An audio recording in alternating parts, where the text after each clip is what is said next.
tacos, burrito tacos. It's Friday. The weather is weird.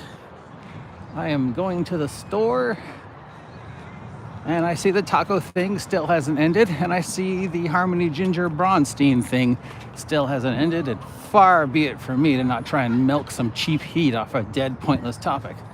Now, again, let me just reiterate, because a lot of people didn't understand my stance on the taco picture.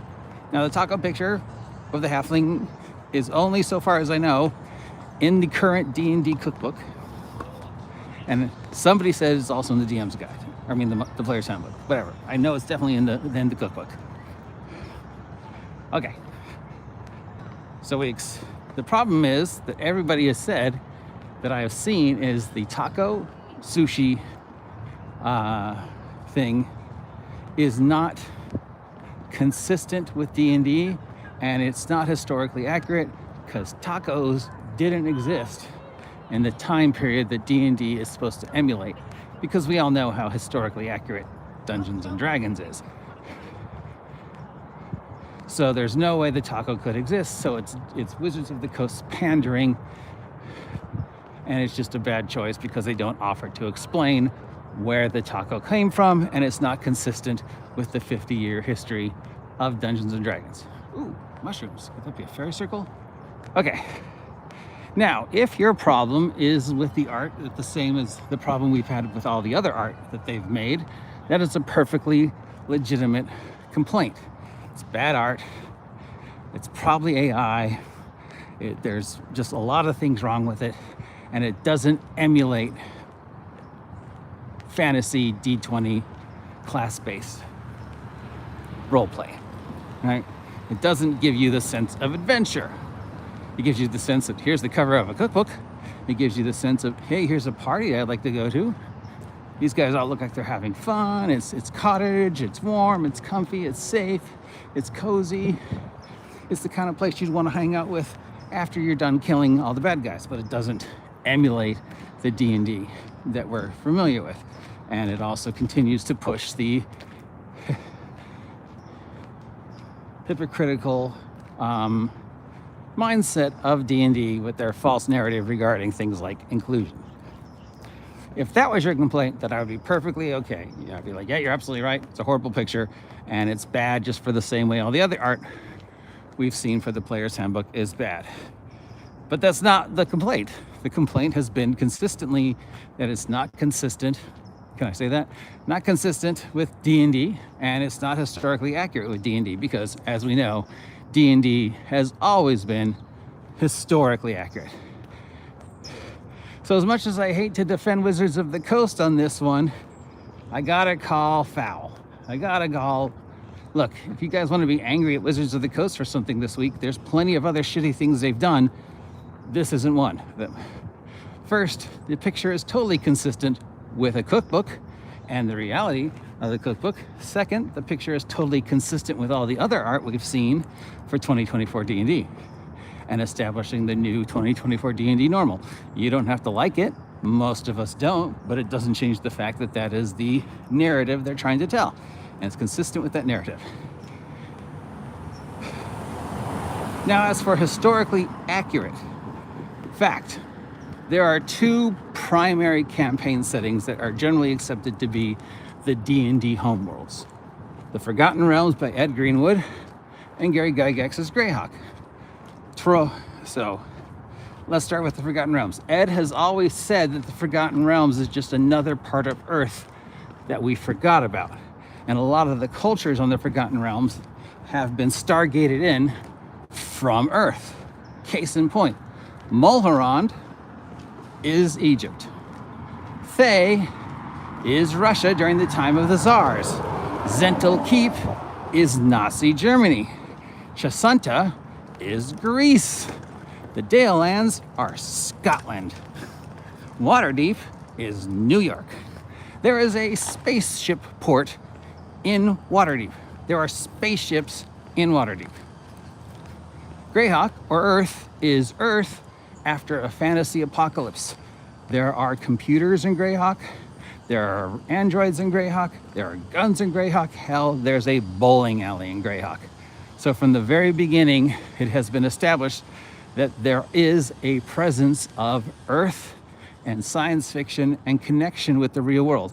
There are tons of articles throughout the History of Dragon magazine where Ed Greenwood interviews Elminster. And Elminster talks about all the crossovers between Earth and the Forgotten Realms. So Earth exists. You can visit Earth, the Earth of Ed Greenwood, from the Forgotten Realms. They have, in Acquisitions Incorporated playthrough of Tomb of Annihilation, they went to the offices of Wizards of the Coast to talk to Chris Perkins. Thirdly, Spelljammer and Planescape, and to a lesser extent Ravenloft, all postulate the existence of multiple planes and multiple dimensions. Several of the domains in Ravenloft reflect a nightmarish version of actual historic moments in Earth or fairy tales from Earth. Transylvania, obviously Victorian England being two of the big ones. So again, there is a long-standing history of connection with Earth cultures in the Forgotten Realms, in Greyhawk, in D&D. If you accept the Forgotten Realms, if you accept Greyhawk, if you accept that Spelljammer and Planescape and Ravenloft are all things that are consistent with the canon of Dungeons and Dragons, if you accept these realities, then you kind of have to accept that this guy who cast this spell summoned up tacos and sushi, because there is a Earth connection in the Forgotten Realms. If there's an Earth connection in Greyhawk, there's an Earth connection in Ravenloft. There are multiple universes as defined by Planescape, and there is interstellar travel as defined by Spelljammer. So tacos are a thing. Sushi could be a thing. Chopsticks could be a thing. Everything on that table could exist in the Forgotten Realms, especially in a universe where magic is involved.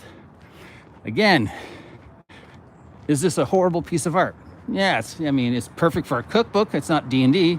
Does this piece of art emulate heroic D20 class-based roleplay? No, it doesn't. Is this piece of art hypocritical? Yes, it is. Is it historically accurate? No, because there is no historically accurate with D&D. D&D isn't historically accurate. If you accept every other thing about D&D, then you gotta accept that at some point in time, some elf or tiefling or whatever got their hands on some Earth culture and went, hey, I'm gonna take this meat and I'm gonna put it between two pieces of bread so I can easily carry the meat. And then somebody else said, well, how about instead of two pieces of bread, just one big piece of bread, like a flatbread. Flatbread being one of the first baked goods every culture on Earth has invented. Okay, yeah. I'm gonna take this meat and I'm gonna put it in the flatbread because it's the perfect size for my hand. Flatbread, meat, tacos. Same with sushi. I want to wrap this in something. What have I got to wrap it in so it doesn't fall apart? Hey, seaweed.